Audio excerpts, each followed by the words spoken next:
దేన్ని బట్టి నువ్వు కృంగిపోతున్నావో ఈవేళ దేవుడు నీతో స్ట్రైట్గా మాట్లాడుతున్నాడు. కృంగిన వారిని ప్రక్కకు పెట్టాల్సి వస్తుంది. కృంగిన వారు కాదు, కృంగిన స్థితిలో నుంచి లేవనెత్తే బిడ్డలుగా నా బిడ్డలు ఉండాలి.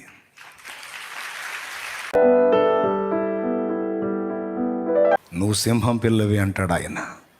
యోధా గోత్రపు సింహాన్ని నేను, నా బిడ్డవి నువ్వు, నా బిడ్డవి నువ్వు. పాడదాం మనం, యోధా. మరి ఆయన సింహం అన్నావు, ఆయన బిడ్డనని చెబుతావు. మరి నువ్వెవరివి?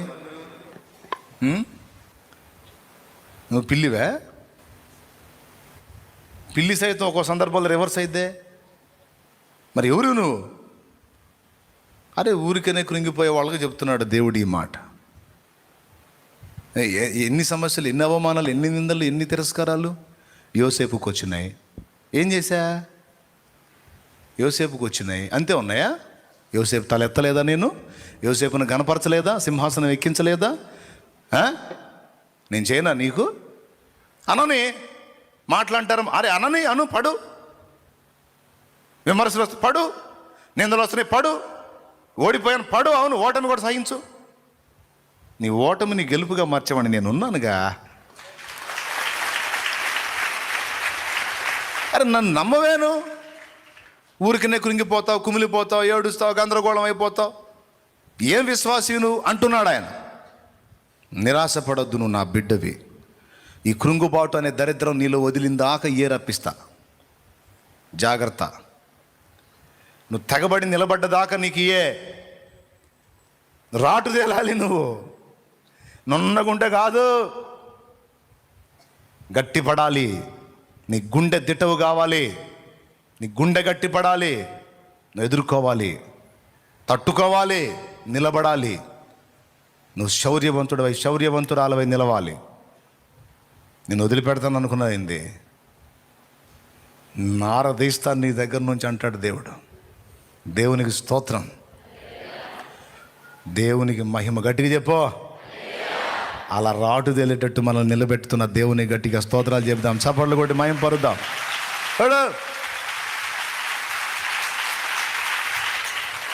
పిరిగి పొందలాగా, కృంగిపోయే వ్యక్తిలాగా, బలహీన పడే వ్యక్తిలాగా, ఊరికి చిన్నదానికి పెద్దానికి నీరసపడిపోయి వాళ్ళు అట్టన్నారు, వీళ్ళు ఇట్టన్నారు. ఇంజన్, రైల్ ఇంజన్ డాష్ ఇచ్చిందంటే ఇంకేముండదు ఆడ. ఎంత సైతానుగాడికి తలకాయ నొప్పి పుట్టాలా, ఎంత వేధించి కృంగదీద్దామన్నా ఈ మనిషి కృంగిపోవట్లేదురా. మనం కృంగ కొట్టే కొద్దీ రాటు తేలుతుంది, మనం కృంగదీసే కొద్దీ ఇంకా గట్టిపడిపోతుంది అని వాడు అనుకోవాలి. అలాంటి ఆ మెట్టుకు నిన్ను తీసుకురావాలి దేవుడు. అందుకే నీవు రాటు తేలున్నట్లు కొన్ని పరిస్థితులు నీకు అనుమతిస్తాడు ఆయన. కృంగుబాటు అంటే ఒప్పుకోడు ఆయన. కృంగిపోలేదా నువ్వు? ఇప్పటికి కూడా కృంగుబాటులో లేవా? నిజం చెప్పు, ఒప్పుకుందాం. నిజంగానే నన్ను కృంగిపోయాను, దేవుడు నిన్ను లేవనెత్తుతున్నాడు.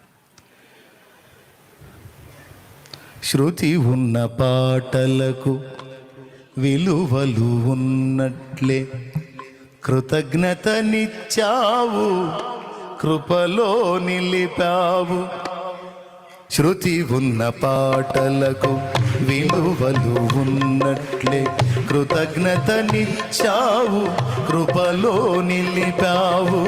కృంగిన వేళలో నన్ను లేవనెత్తిన చిరునామా నీవేగా.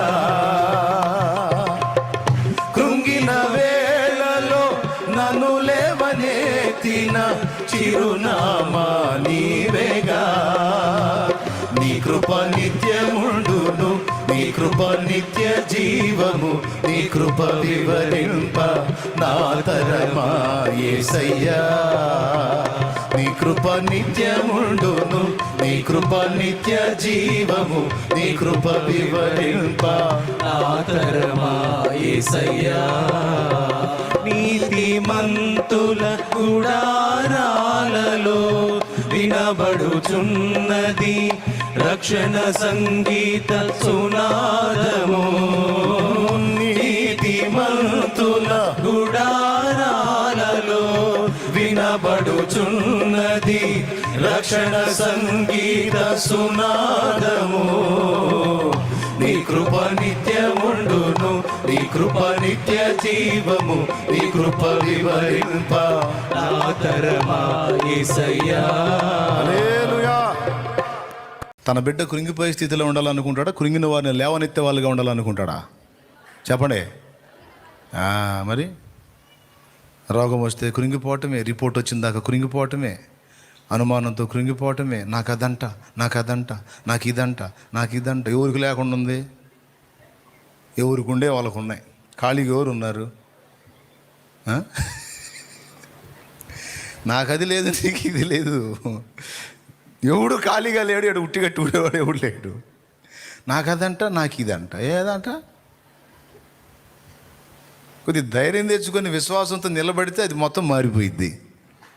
మార్చేస్తాడు. ఒకవేళ అది నీకు అవసరమై ఇచ్చినా, అది నీకున్నా, నీకేం కాకుండా కాపాడుకుంటాడు. ఇంకేంది నీకు?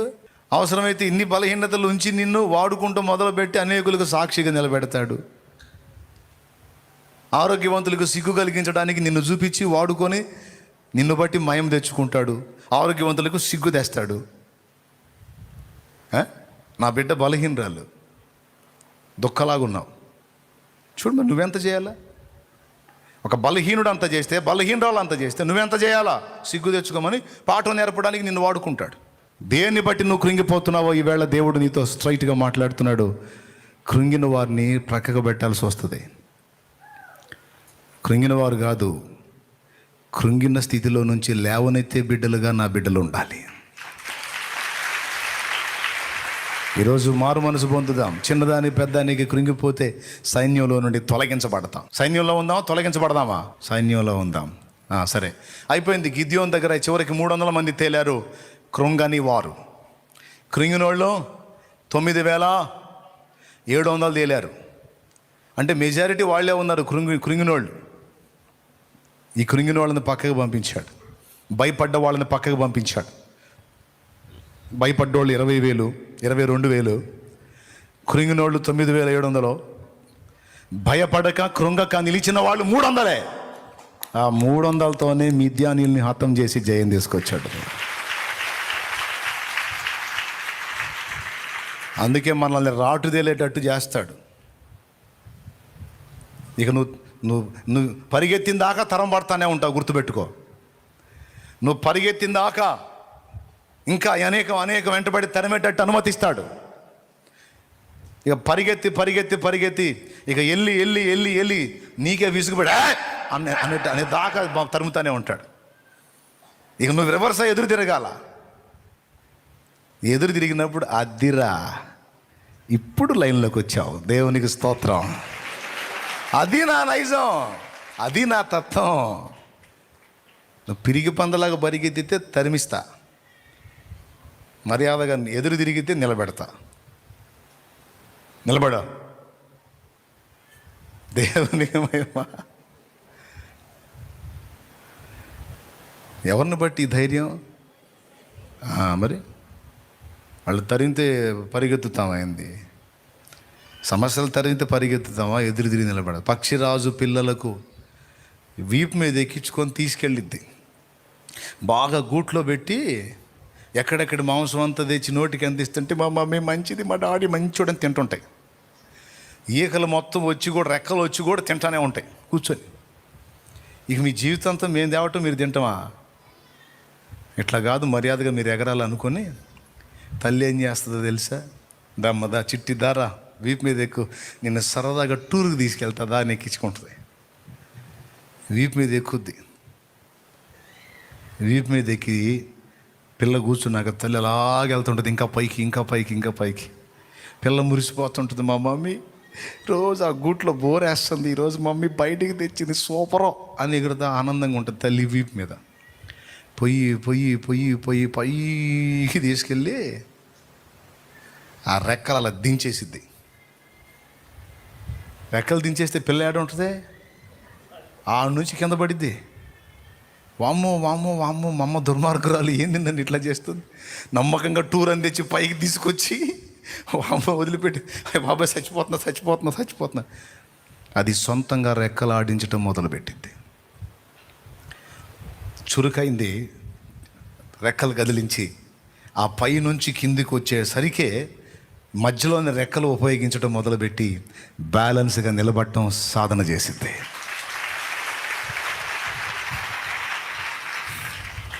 ఎవరన్నా కాస్త మనలాంటి మంపేసి ఉందనుకో, దాన్ని ఏం చేస్తా తెలుసా, తీసుకెళ్ళిద్ది, పైకి తీసుకెళ్ళి వదిలిద్ది. దానికి రెక్కలు ఆడించడం అర్థం కాలేదనుకో, రయ్యమని నేలకేసి ఆ కొండకేసి తగిలి ఇదైపోవటానికి వస్తూ ఉంటుంది. దానికి చేతులు ఆడించడం తెలియదు. అప్పుడు ఏం చేసేదో తెలుసా, గమనిస్తూ ఉంటుంది. పిల్ల రెక్కలు ఆడించట్లేదు, తేడా పడేటట్టు ఉంది అనుకుంటే రయ్యమని అలాగొచ్చేసి ఆ కొండపేటుకి ఈ పిల్లకి మధ్యన ఎంటర్ అయ్యి రెక్కల మీద క్యాచ్ చేసింది. పిల్లని తగలలేదు, వదిలేసినట్టు ఉంటుంది. అయిపోయింది. మనకు కూడా చాలాసార్లు ఇలాంటి అనుభవాలు ఉంటాయి. ఇంక అయిపోయిందనయా, ఇంకెక్కడ ఉందనయా, ఇంకేముందనయా, వాళ్ళ దెబ్బకు నాకు కూడా ఏదో ఒకటి అయిపోయింది అన్నట్టు అయిపోయింది నాకు కూడా. ఇంకెక్కడనయా, ఇంకేముంది, అంతా అయిపోయింది అన్నయ్య. ఇక నేను కూడా నా జీవితం కూడా అంతా అయిపోయింది అన్న శూన్యంలోకి వెళ్తా. వెళ్ళి కాసేపు అయిన తర్వాత తేరుకొని, ఇదేంది వీళ్ళు నన్ను కూడా తీసుకెళ్తున్నారట్టు, చీచి సైతానప్పో. కొంతమంది అలా చేతులు ఆడించడం మానేసి, రెక్కలు ఆడించడం మానేసి వదిలేసి ఇంకంతా అయిపోయింది అన్నట్టు వస్తుంటారు. దేవుడు పక్షిరాజులాగా కొండపేటుకు తగిలితే చచ్చిపోయేది పిల్ల, వదిలేశాడు. వస్తుంది కొండపేటుకేసి, గమనిస్తాడు రెక్కల సాచి ఎగురుతుందా లేకపోతే ఆడించడం చేత కావటం లేదా, ఆడించడం చేత గల్లా వస్తుంది, తగులుతుంది, చచ్చిపోద్ది. అప్పుడు కొండపేటుకి పిల్లకి మధ్య ఎంటర్ అయ్యి పిల్లని క్యాచ్ చేసి మళ్ళా తీసుకెళ్ళిద్ది. అప్పటిదాకా పైనుంచి అమ్మో మా అమ్మ చంపింది బాబాయ్, చచ్చిపోయి బాబాయ్ అనుకుంటా. మా అమ్మ దుర్మార్గాలు, మా మాట చేసింది, మా అమ్మ అన్యాయం చేసింది, నాకు ఎట చేసింది అనుకుంటూ వస్తుంటుంది. మధ్యలో ఎంటర్ అయ్యి తగలకుండా పైకి తీసుకెళ్తే, మా అమ్మ ఎంతో అనుకున్నా కానీ మా అమ్మ మంచిదే, పర్వాలేదు, మా అమ్మ వెళ్ళలేం కాదు, ఏసై మంచోడే, అన్యాయం చేశాడు అనుకున్నా కానీ అన్నయ్య నీకు చెప్పపాటం కానీ ఎన్ని చాలా తిట్టుకున్నాను నన్ను, ఏ దేవుని కూడా ఇటు చేశాడు అనుకోలేదని, ఎంత కార్యం చేశాడు అనుకోలేదు. అప్పుడే తిడతారు, మళ్ళీ అప్పుడే పొగుడుతారు. అయితే అంతటితో అయిపోలా, వదిలిపెట్టదు, ఇంకా పైకి తీసుకెళ్ళిద్ది, మళ్ళీ ఇంకా పైకి తీసుకెళ్ళి వదిలిద్ది. అమ్మ దుర్మార్గాలు మళ్ళీ వదిలిపెట్టింది, బాబోయే నా పని అయిపోయింది. ఎలాగ అది దాని రెక్కలు సాచి ఎగిరిందాక దాని పని అంతే. నువ్వు ఈ పరిగెత్తటం మాని ఎదురు తిరిగి దేవుని బట్టి ధైర్యం తెచ్చుకొని ప్రతికూల పరిస్థితులను ఎదిరించి నిలబడటం సాధన చేసిందాక నీకు అయ్యే వస్తాయి. ప్రభువును బట్టి ధైర్యం తెచ్చుకొని ఏమన్నా రాని ఏమన్నా కానీ యేసు రక్తమే జై.